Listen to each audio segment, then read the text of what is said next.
Em 1992, o físico Stephen Hawking publicou uma afirmação que causou um desconforto enorme em físicos, teólogos e filósofos ao mesmo tempo. Ele disse que o universo pode ter surgido sem nenhuma causa anterior, sem Deus, sem Criador, sem nada antes dele.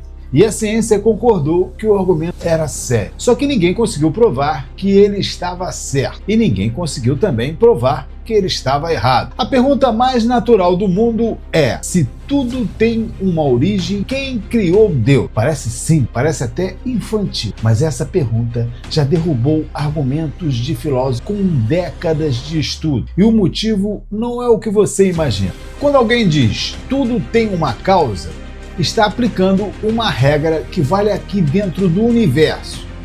Causa e efeito são conceitos que existem dentro do espaço e do tempo. O problema é que Deus, se existir, não está dentro do universo. Ele estaria fora do espaço e fora do tempo. Então a regra de que tudo precisa de uma causa pode simplesmente não se aplicar a ele. Isso não prova que Deus existe, mas fecha uma das saídas mais fáceis do debate. Por outro lado, a alternativa científica tem um buraco igual. A ciência consegue descrever com precisão o que aconteceu a partir de uma fração de segundo após o Big Bang. Mas o que estava lá antes? E se não havia nada antes, como o universo começou? As duas respostas, Deus e a física quântica, chegam no mesmo ponto cego.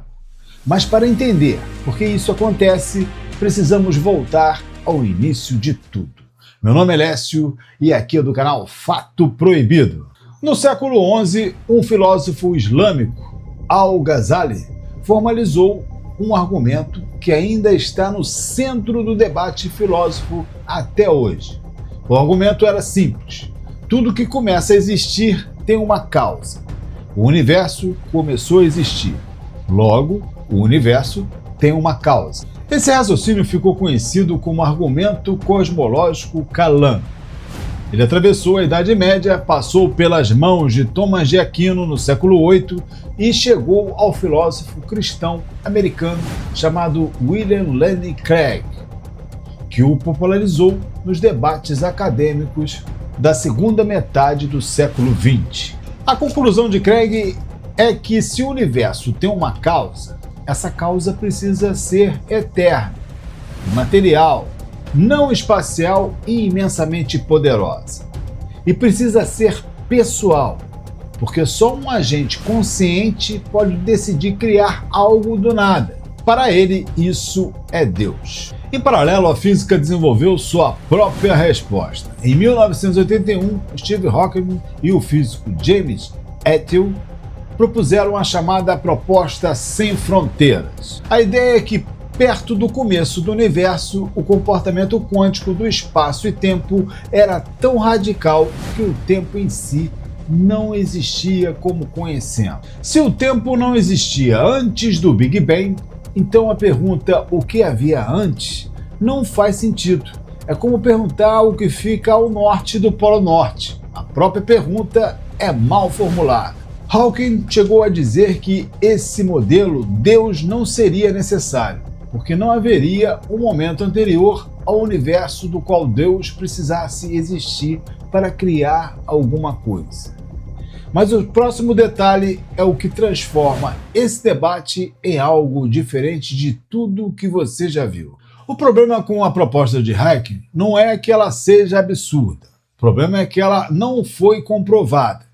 Em 2019, físicos do Instituto de Parameter e do Instituto Max Planck publicaram um artigo questionando a proposta de Hadley e de Hawking matematicamente. Os cálculos indicavam que nas condições descritas, o universo não cresceria de forma suave e plena como o que observamos. Cresceria de forma instável. Isso não descartou a ideia, mas mostrou que o debate está longe de ser encerrado. Só que agora precisamos entender onde isso começou de verdade. Porque a física quântica tem outra proposta ainda mais estranha que a de Hawking. Partículas subatômicas surgem do nada o tempo todo, não do nada vazio qualquer. Surgem de flutuações no campo quântico de vácuo, que é uma coisa real, mensurável e prevista pelas equações da física. O físico Lawrence Krauss argumentou que o universo inteiro pode ter surgido de uma flutuação desse tipo. Isso fica ainda mais estranho, né? O campo quântico de vácuo não é o nada. É uma estrutura física com propriedades reais. Então, quando a física diz que o universo pode ter surgido do nada, ela está usando o nada de um jeito que não é o nada, que a maioria das pessoas tem em mente. Esse detalhe importa muito no debate com a teologia. Do lado teísta, o contra-argumento vem de um lado diferente: o ajuste fino do universo. O astrônomo britânico Martin Hinz identificou 6 constantes físicas que, se tivessem valores minimamente diferentes dos que tem, tornariam a vida impossível no universo. A constante cosmológica, o termo das equações de Einstein, que descreve a expansão do espaço, está calibrada com uma precisão de uma parte em 10 elevado a 120. Para você ter uma noção, acertar com essa precisão seria como mirar em um revólver em uma direção ao outro lado do universo observável, 20 bilhões de anos-luz de distância, e acertar um alvo de 2 centímetros. O físico Stephen Hawking, o mesmo que argumentou contra a necessidade de Deus, escreveu o seguinte, abre aspas: fato notável é que os valores desses números parecem ter sido muito bem ajustados para tornar o possível desenvolvimento da vida. Fecha aspas. Mas nesse debate o melhor ainda está por vir, porque Richard Dawkins, o biólogo britânico que escreveu Deus, um delírio, em 2006, respondeu ao ajuste fino como um argumento que ficou famoso.